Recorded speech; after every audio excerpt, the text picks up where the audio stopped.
I'd like to call this meeting to order for the City of Rapid City Public Works Committee at 12:30 p.m. on Tuesday, November 14th. First order of business is roll call and determination of a quorum. Brenda? Drew? Here. Solomon? Modrick? Roberts? Nordstrom? We have a quorum. Thank you. And next up is the adoption of the agenda. Any changes, or do I hear a motion to adopt? Move to approve.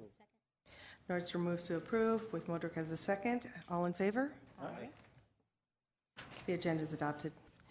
General public comment is a time for members of the public to discuss or express concerns to the committee on any issue, not limited to the items on the agenda.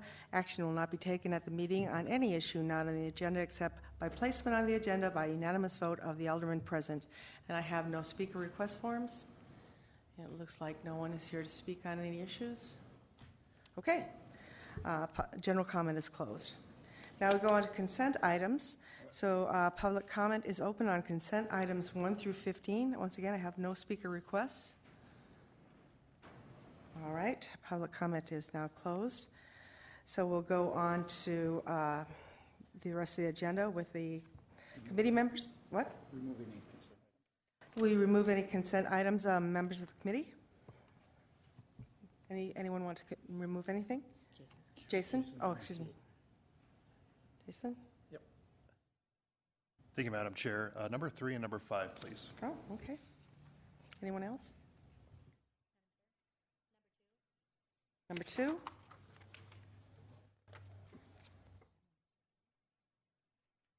I'd like to remove 8, 12, and 13.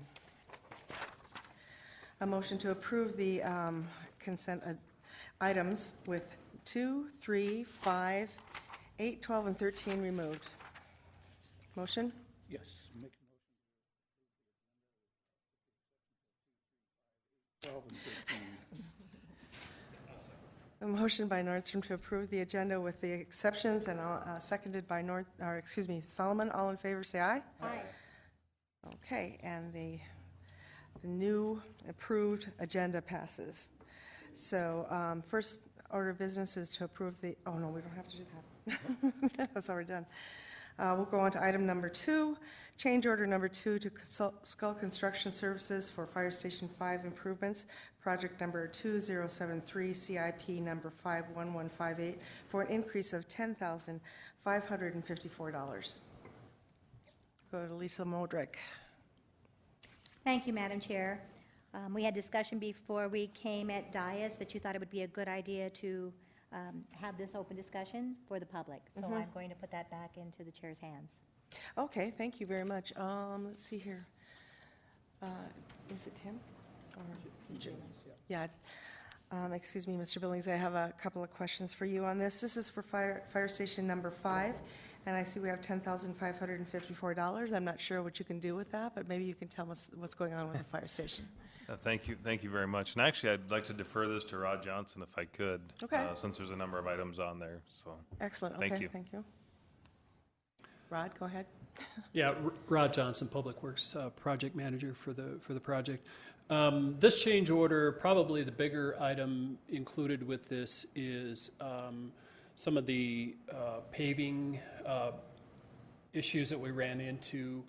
We had a grid fabric. Basically, it's a reinforcement to make the paving area stronger. It wasn't in the contract originally when we opened up the existing pavement. Recognized that GeoGrid would be helpful as far as the longevity of the pavement, so we included it. That's the main issue. And there's some various other minor items in there. What I can tell you is that when you do have a renovation project, which is really what this is, it's an addition plus a renovation.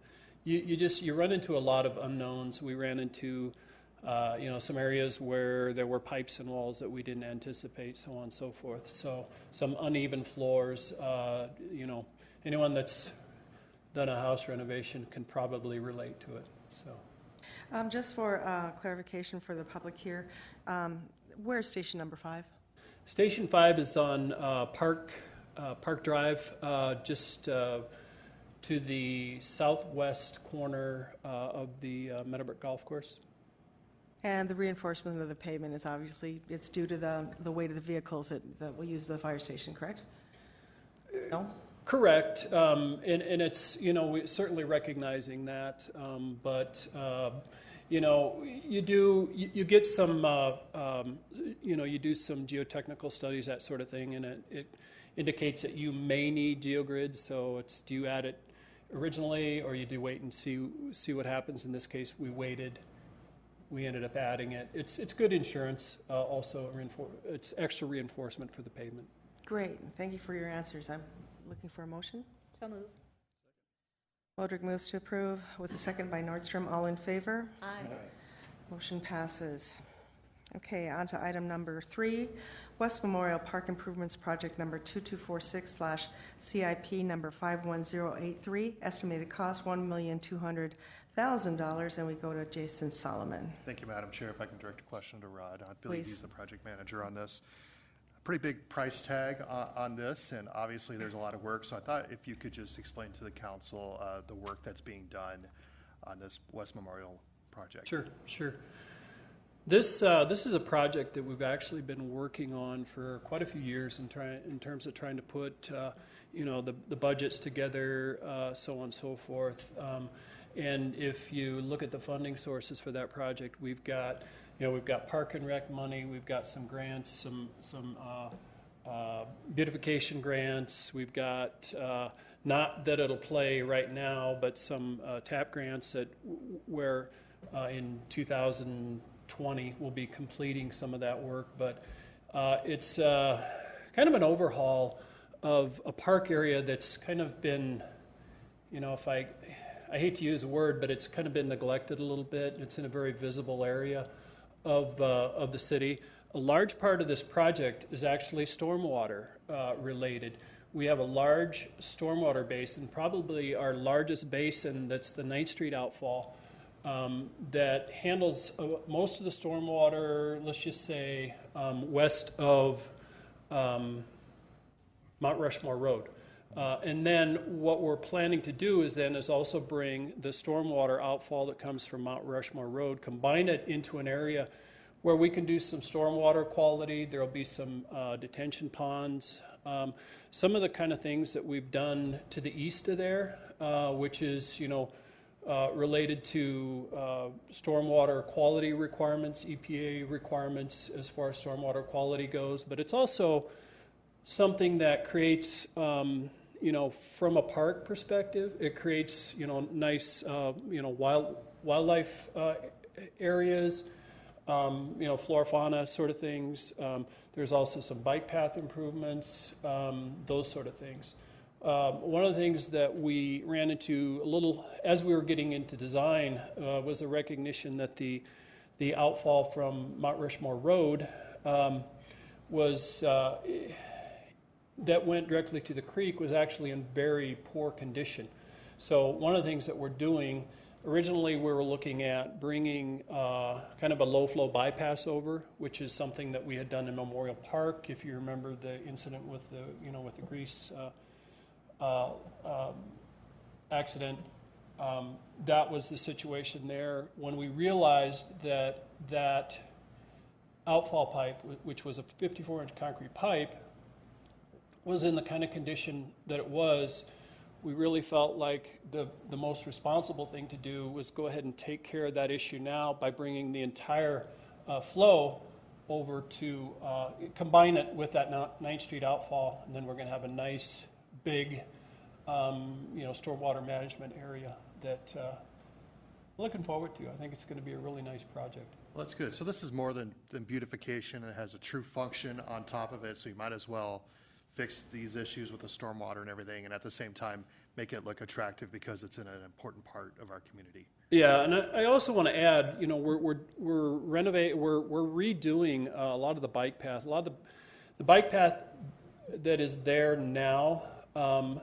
We have a lot of areas that don't meet ADA. A lot of that stuff was built prior to ADA, so we have some slopes that are too steep, not only longitudinal but cross slopes. We also have a lot of damage to the bike path in that area.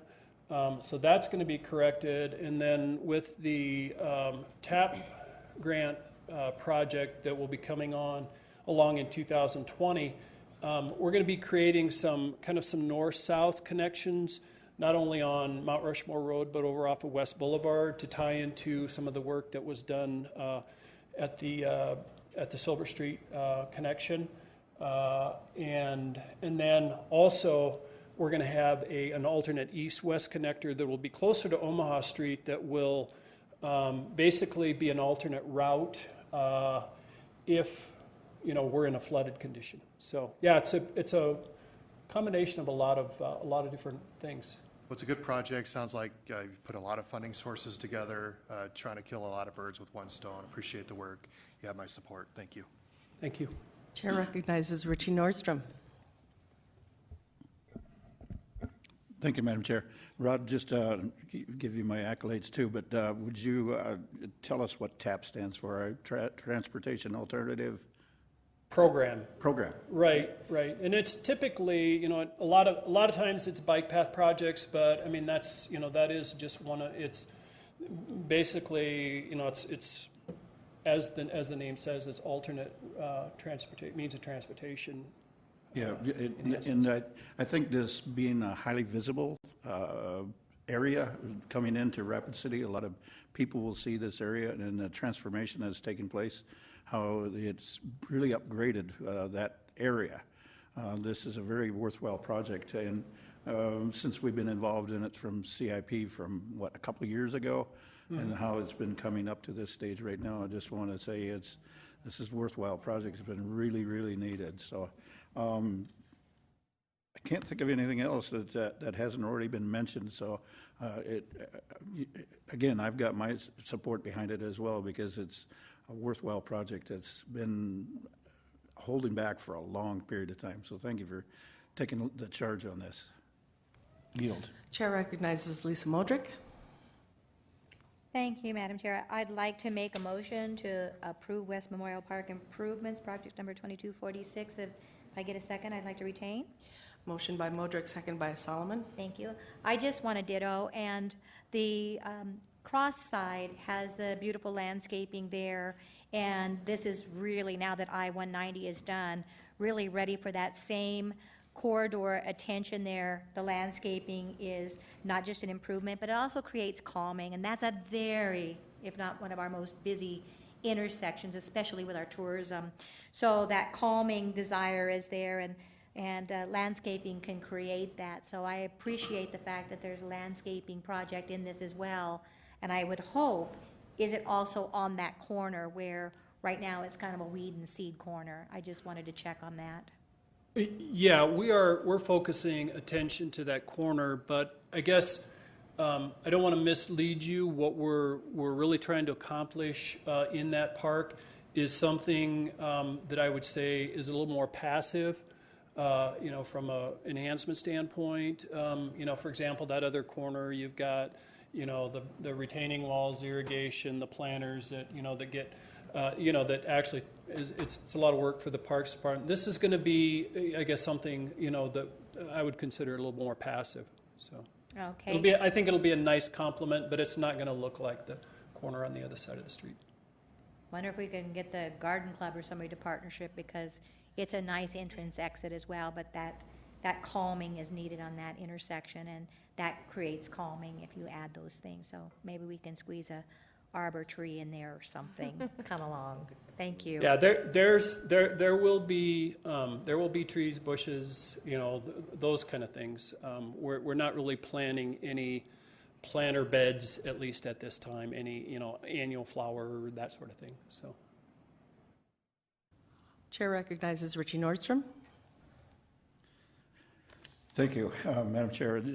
Rod, this is probably out of your wheelhouse, but one of the things that we talked about for this area is an employee drop site, a bus stop. In other words, one of the issues that we have here within this side of town is that there is inadequate parking. And at one point, we were having a discussion about having that facility as a parking spot for employees, as an example. And I hope that discussion will continue on. And again, I'm sure this is out of your area of part of your assignment, so it falls into somebody else, I'm sure. But essentially what we were looking at is where employees that work downtown could use this place as a parking place, and then a bus pickup could come over and pick them up and drop them off. All kinds of things need to be worked out on that, but that's just one of the things that was being looked at during the initial planning for this area, unless you've got some additional comments about that. Well, I guess the only thing that I want to say is that we did look at that early on. In fact, we looked at adding parking, but we did run into some opposition on that, and then also, when we started looking at some of the funding that had gone toward that park, it really became problematic in terms of trying to identify that for any sort of program purpose as far as parking for downtown area. Now, it is public parking, and anyone can park there that they want to. But I think, identifying it for employees parking downtown, we recognized was going to be a little bit of a problem. So we kind of abandoned that idea. Okay. Not to say that, like I said, it's public parking, anyone can park there, but that's not what we're trying to accomplish here. Sure. And it's still, the overall project is still worthwhile. So if that isn't part of it, I think someday it will be. But we do need additional parking on this side of town. Thank you, Rod. Appreciate it. I'd just like to add a couple comments that I think that there was previous agreements on that land that it could not revert to a parking area, that it had to revert to parkland. And personally, I'm very gratified that the council saw the sense in that, and that we'll have a beautiful green space instead of more parking spaces. I think it was the right move. So, and thank you for all your work on that. We've got a motion on the floor to approve. All in favor? Aye. All opposed? Motion passes. We're on to item number 5, Meadowbrook Golf Course restroom project number 2397, estimated cost $275,000. Okay, Jason Solomon. Thank you, Madam Chair. If I could ask some questions to our Parks and Recreation Director, Jeff Biegler. Please. Jeff, thank you. I'd pull Rod in here, but I'm sure it costs what it costs. So this question is more about the need. So we have $275,000 to build a restroom, starter house, and storage area at the Meadowbrook Golf Course. So first, can you explain the current situation in terms of restroom and storage and all of that with the clubhouse and the golf course altogether? Well, currently the course, aside from the restrooms that are in the clubhouse and restaurant area, all the restrooms are all portable restrooms out on the course without any running water. They're just portable restrooms. All of the storage is at the clubhouse. The starter works out of an older starter shack, which is in really poor condition. Several years ago, we put together a 10-year capital improvement plan for the golf course, and one of the items on that list was a restroom building to replace those portables on that side. So that's why we're here today. Okay. How far is this facility from the clubhouse? Oh, gosh. I'm not sure as the crow flies how far it is, but it's just across the creek from the main parking area. So it's a ways from it. Okay. And this, the budget for this, $275,000, is that coming from the enterprise fund, or is that? That's coming from the capital improvement fund. Okay, capital improvement fund. Yep.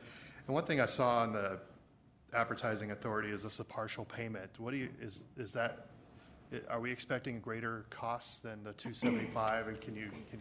I just noticed the checkbox on that. And No, but partial payment simply means that we pay intermittently. We don't wait until the project is completed. We'll pay on a monthly basis. So that, I would say 90% of city projects, 95% of city projects are partial payment projects. And that just means that you make installment payments as the work is completed.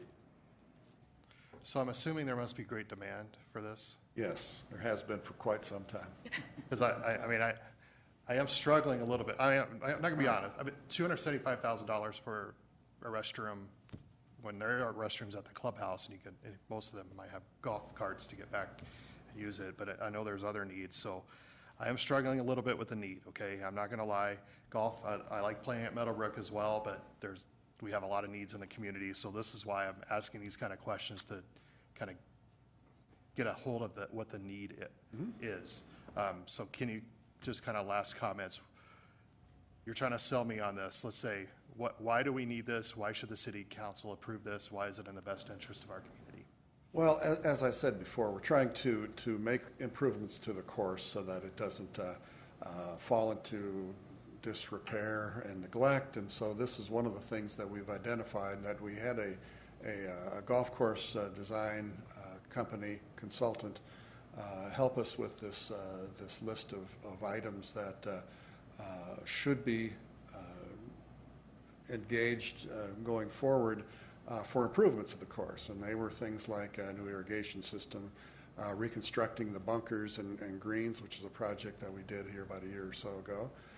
One of the other large high priority items was a real restroom building that did have running water and running sewer and heaters during the off seasons, shoulder seasons.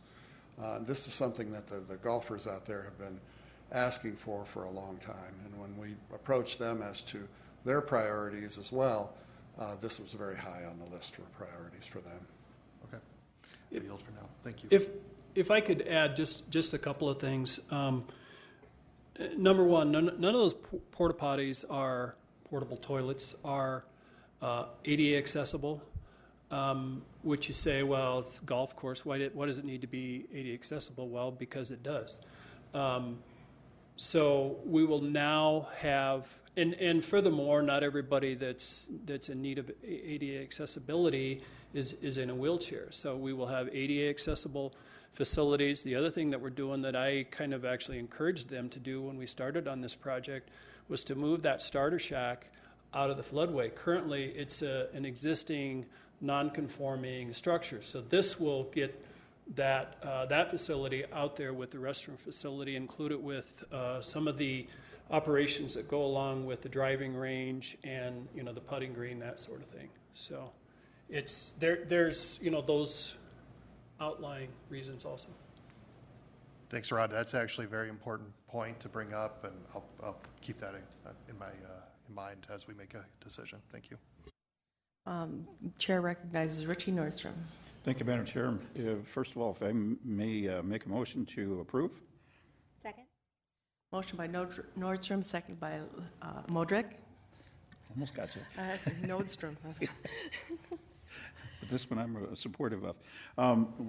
One of the other things that I take into consideration is the expense for this, and not only addressing the need, which I think you explained very well, the trenching that is involved in this facility, what you need to do for the water, sewer, and electrical, getting over to that. That's another additional reason for the, shall we say, the elevated cost on it, to get the proper utilities to this new facility. And then the exposure that was taking place with the starter shack, and especially the liability with that starter shack. In my opinion, there was some exposure there for that. And then if I can ask you, and I may be having the title incorrect here, but this was also reviewed by the Parks Advisory Board, or is there another group that was involved with that? But it was recommended by not only golfers, but the Parks Advisory Board, am I correct? Yeah, that is correct. We ran this project through the Parks and Recreation Advisory Board for their support as well. Thank you. I really appreciate it, and it's one of those things that we've been kind of sitting on for a number of years, and I also applaud the Parks Department for taking the initiative because of the severe cuts that was taking place back in 2008, and now we're just getting you back on track. So I'm glad to see the Parks Department taking the initiative to get back on track with the all the deferred maintenance that's taking place over there. So thank you for doing that. Yield. Chair recognizes John Roberts. Thank you, Madam Chair. Jeff, there's no longer a golf course enterprise fund, correct? Didn't we get rid of that? Or the council vote against that? No, We turned it down? yes, it's still. Oh, absolutely. Yes. Awesome. Oh, I voted against it. I just figured everybody else voted opposite of me. So, well, great. Thank you. That made my day. Anyway, well, thank you very much. Now I lost my train of thought. But I used to play golf at Meadowbrook a lot. I kind of grew up on the Meadowbrook and the Oaks golf course. But my question, Jeff, our ranking nationwide for public golf courses, do you know what it is now out at Meadowbrook? I do not. I know when I played out there in high school, it was, I think, in the top 5 or 10. But my question being, how many golf courses nationwide are actually ran by the cities anymore? I know most of them lease them out.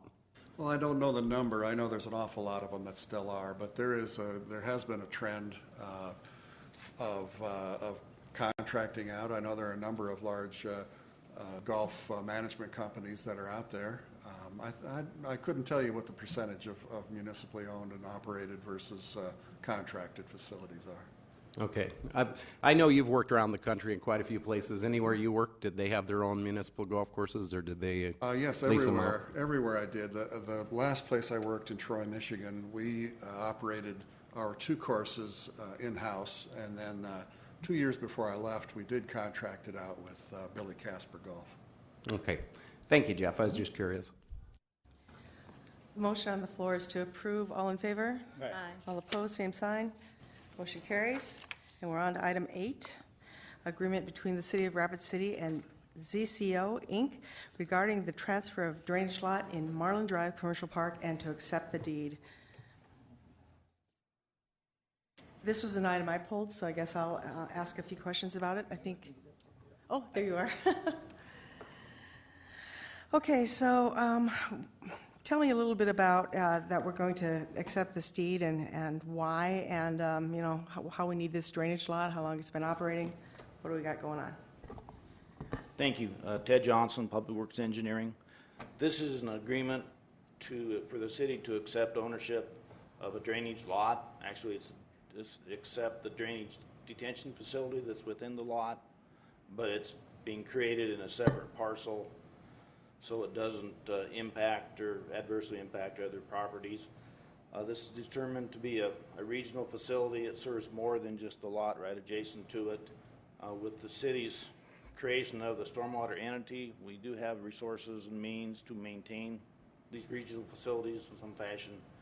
And our current practice is that when facilities are designed, built, we look at them, the applicant or developer generally makes a request to the city to consider taking them over if they are truly regional in nature. This one is, and we're looking at accepting the ownership of that. There are some specific criteria the developer has to do to build the pond, to make it functional, to get it restored and operational, and they're about to that point. They want to plat some adjacent lots, so this is part of the infrastructure improvements to go with that. And I guess additionally, this pond detention facility is part of the major master grading and drainage for that Minnesota Street, Elks Crossing area. It's been in the works since 2007 or 8. They're finally finishing this piece of it. We've accepted some of the other ones. There's another pond or 2 in the works that are being identified for future consideration and secured, will be secured in separate parcels. So we accept this deed, there's no money transaction or no cost to the city? There's no cost to the city to accept it. That's called out in the agreement. The city will assume ownership of the property and the maintenance of it. Thank you. That answers my questions. Chair recognizes Richie Nordstrom. Thank you, Madam Chair. If I, first of all, make a motion to approve. Move to approve by Richie Nordstrom, second by Jason Solomon. Ted, this is pretty common procedure, so we do this frequently. Am I correct saying that?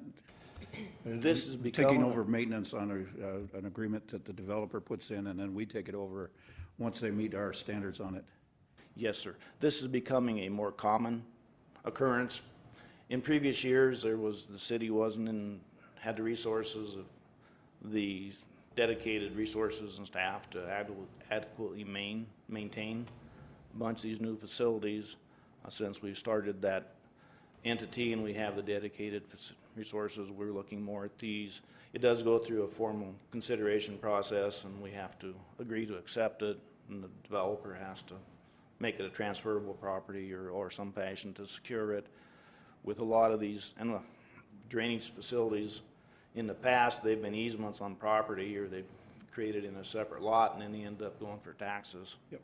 And ends up usually with the city owning them anyhow. This is making sure that we identify that up front, secure the property and secure the maintenance for it before it's functional. Very good. And then just to clarify for future maintenance of it, where does that funding come from to do the ongoing maintenance once we accept it? You know? Through our stormwater enterprise entity. I'm not sure the exact definition of that or funding and the account number, but it's through the division that was created recently with the stormwater fee, funded by the stormwater fee, drainage fee, and it's through the portion of Public Works in conjunction with the street department, utility These are maintenance.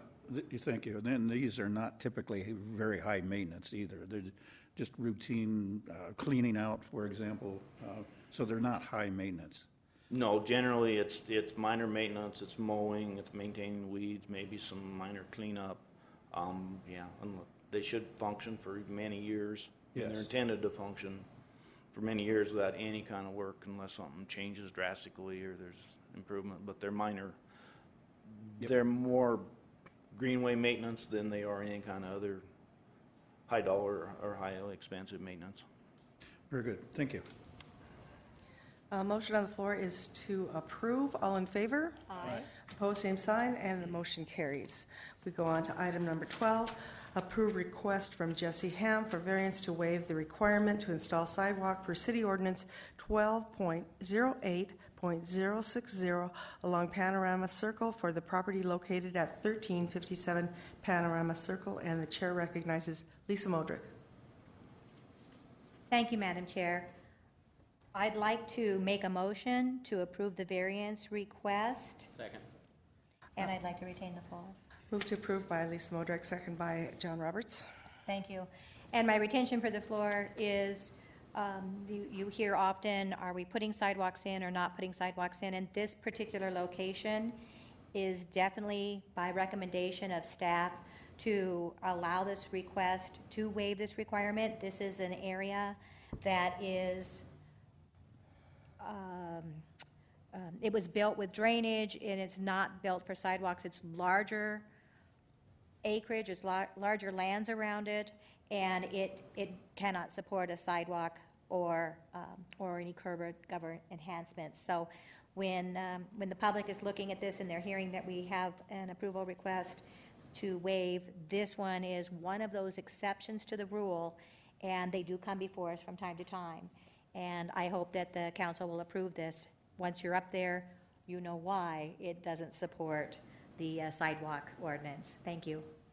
Thank you. Chair recognizes Richie Nordstrom.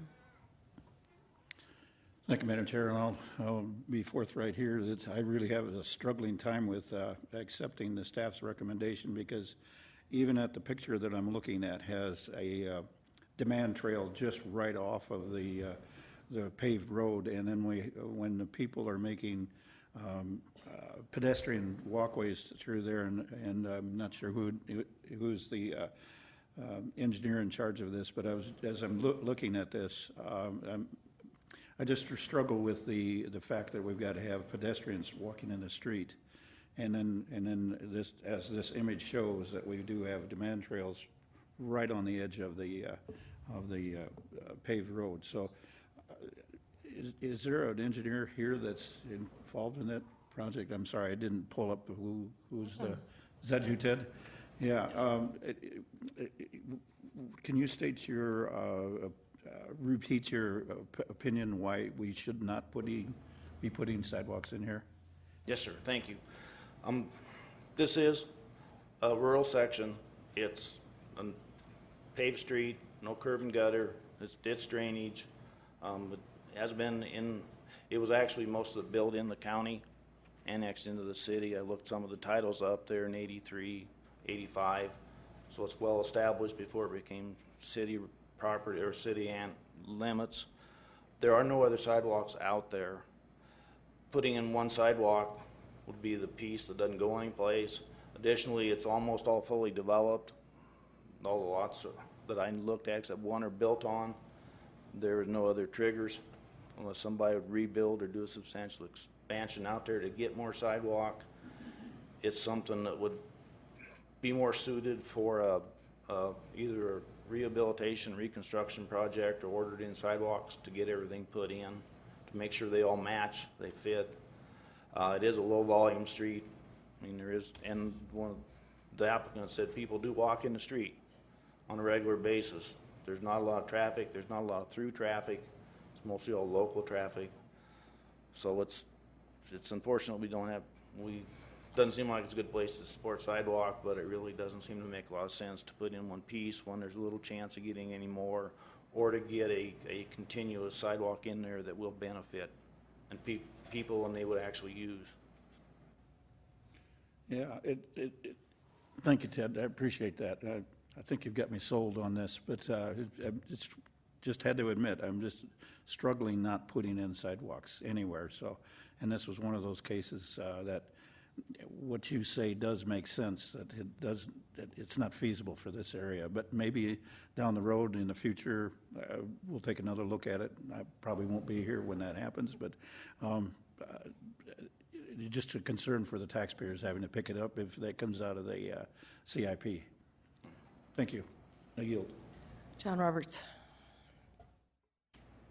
Thank you, Madam Chair. I definitely support this. The area isn't contiguous for sidewalks. There's nothing up there. We want the neighborhood to stay the same, but I do want to maybe kind of spank some of my council members a little bit, because if you vote for this and you voted against the one east of town, you know, in my opinion, you should really look at the way you're voting, because there was no sidewalks out there for miles, and it was a established neighborhood to the, next to it, and that was voted for sidewalks with staff approval. So maybe you can tell me why that one east of town, what the staff wanted sidewalks there, even though there was nowhere for miles, but this one, and that one had ditch drainage and no curb and gutter. So it's awful close to this one, except for this one's on a hill. I understand that. And this one's in the middle of town, and that one was 2 3/4 of a mile out of town. But I'm just curious. It's just a question that I have. I'm not sure I can adequately answer that, but I'll make a stab at it. This is a established, developed area. There is no further or much chance for further development. They're larger lots. There's a long distance between homes. Like I say, they're pretty good sized lots. There is no sidewalk close by, as you said. It's say the chances of getting it in short of doing a project are pretty slim. The one out in the valley, that's new construction. They're building all new properties. There's new development. Those are small lots, substantially higher developed density than this. So there are some differences. One of them is go back and retrofit. The other one is new construction. There are some differences. There are more opportunity for people to walk there. I believe there's more through traffic in that area than here. But staff, if they wanted to put a sidewalk in this one that we have in front of us and wanted to set a precedent, we as a council could call in every other sidewalk up there. We have that ability to do that. So I think we pick and choose, and I think that we need to really take a look at how we do this and what our priorities are. If our priorities are really sidewalks, then we've got to put them everywhere in Rapid City, everywhere. And I think you should think about that. Thank you very much. I'm just going to take a little bit of privilege here and speak about this. If I had my way, I would have sidewalks everywhere, but we have to apply some common sense to all of these areas. We have to look at each individual situation, which does trigger more requests for waivers and variances, whatever. It's a difficult thing to know when to put in a sidewalk. I thought it'd be much easier. I really, when we started these projects last year, we were going to do, as you might remember, a sidewalk plan. That fell by the wayside. We decided, well, we really don't have to do a sidewalk plan right now. We were going to do Deadwood Avenue. That was going to be our premier location that we're going to have these sidewalks forced in. And then we really thought about it and said, well, maybe that's not something we're going to do this year. Maybe we'll do that in 5 years. So we pulled back on our sidewalk planning. And maybe that's something we should revisit as a council, and so that we are more consistent in the way that we make our decisions. Thank you, and the motion is to approve. All in favor? Aye. All against? The motion passes. Next up, 13, approve request from Huey Clemens for a variance to waive the requirements to install sidewalk per City Ordinance 16.16.050 along Reservoir Road, Green Valley Drive, and Greenfield Drive, adjacent to proposed lot C, D, E, F, and G, Clemens subdivision. And this is something I pulled, so I have a few questions on this, and I guess it'd be Ted. You're up again. So, Ted, tell us about how this is not really a city property, but it's in the county, but it's within the city jurisdiction, so we're making a decision on this today. Thank you. It is. This is within the city's 3-mile zoning jurisdiction. The applicant is attempting to plat off or subdivide a large lot, or actually 2 large parcels, into some smaller parcels. They'll be zoned limited ag. They make a minimum 10-acre lots per dwelling unit. I'm looking at this. It covers a lot of areas, several street frontages. All the streets out there are paved, do not have curb and gutter, do not have sewer and water built in them. Is ditch drainage. When I calculated it up, there's about 4,700 feet of sidewalk that would be required with these improvements. By ordinance, if this property was within the city limits, it would qualify for an exemption because it is general ag. It has more than 200 feet of street frontage per dwelling unit. But in the county, within being outside city limits within the county, we have another ordinance that requires that sidewalk is built or included with the infrastructure improvements, platting the property based on some differences in building permit requirements between city and county. It seems to be quite excessive to require this with these large lots. That's why we're recommending to approve this variance to not install sidewalks. Thank you. Chair recognizes Lisa Modrick. Thank you, Madam Chair. I'd like to make a motion to approve the request for the variance to waive the install of sidewalks, and I'd like to retain the floor. Modrick moves in, Solomon seconds, and back to Lisa. Thank you. I'd just like to send an appreciation to Ted for the discussion on the reasons why this, again, makes it so that our book or our box doesn't always fit every single situation. And I appreciate that you had dove in and figured out, okay, is this or isn't this? This is a great recommendation that you've made. I hope that the council will approve this all the way through. It meets the standards of which you stated of the reasons why it's not a sidewalk location. So I appreciate that. I thought that was an easy explanation from you, and I can certainly support the staff's request to approve this variance. Thank you. Jason Solomon. Thank you, Madam Chair. I won't be long, but just on this sidewalk discussion, I think we all come up here with differing philosophies on this. And for me, I think it is generally very, very good to have sidewalks in our community and have them connect our community together. That is very good. But I do think common sense has to reign, and there are times when it doesn't make sense. And one habit that I've made since I've been on former Council President Estes encouraged me to drive to those locations and see for yourself. So I started doing that from day one. And it really opens your eyes. And so I appreciate you being reasonable in your recommendations and say, this is just unreasonable for us to do this. We might want it, but it doesn't match the area, or it might be a rural section, or whatever the case may be. And so I think it's okay to let common sense rule, and sometimes we have to make judgment calls for every instance. Alderman Roberts brought out an instance, which I also did not support sidewalks out there as well in that particular location. But it isn't because I'm anti-sidewalk. I'm all for sidewalks. City is better with sidewalks. However, it is good to let reason and common sense reign from time to time, and sometimes just seeing it and knowing what that's all about really helps you. So I wish it could be either or. We're all for sidewalks or against sidewalks, but I'm generally, as a rule of thumb, for it unless it doesn't make sense. And so just as staff, and always probably wants to know what the heck is council thinking? How do we present something that makes them happy? And we're a moving target. I know that, but just so you know where I'm coming from, that's where I'm coming from. Generally, very good, except when it doesn't make sense.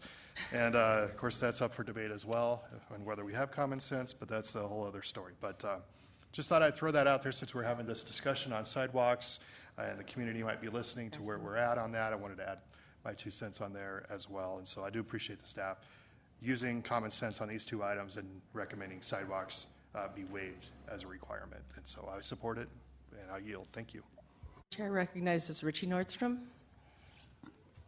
Thank you, Madam Chair. And again, for Ted, your review, I appreciate your sales pitch on this, and what you're saying does make sense now on this. I'm still one of those that's on the fence of wavering about back and forth whether we need sidewalks or not. But with your convincing arguments, I can understand why it's not a good idea to install sidewalks at this time in this location. I'll just leave it at that, because when we start getting into the area of understanding where common sense draws the line at, what that means, I don't know. But I do have some areas down in my area that need sidewalks, but for some reason we haven't installed sidewalks. So again, I'm kind of one of those people that would like to see sidewalks everywhere. But again, in your case, what you demonstrated here today does make sense that not putting in sidewalks is the way to go. So thank you for your comments. I think we've had really good discussion on many of these points today. And as Public Works is a deliberative body and a recommending body, I hate nothing more than to send something to council without recommendation. So thank you for your work and your comments on these important issues. Sidewalks are important things, and we really need to think about it, go look at it, and have these discussions. So thank you, everyone. Motion on the floor is to approve. All in favor? Aye. All opposed? And the motion carries. That takes us to the end of the consent calendar. Motion to adjourn? Wow. Yeah. All right. Moved by Roberts, second by Nordstrom to adjourn. All in favor? Aye. And we are adjourned.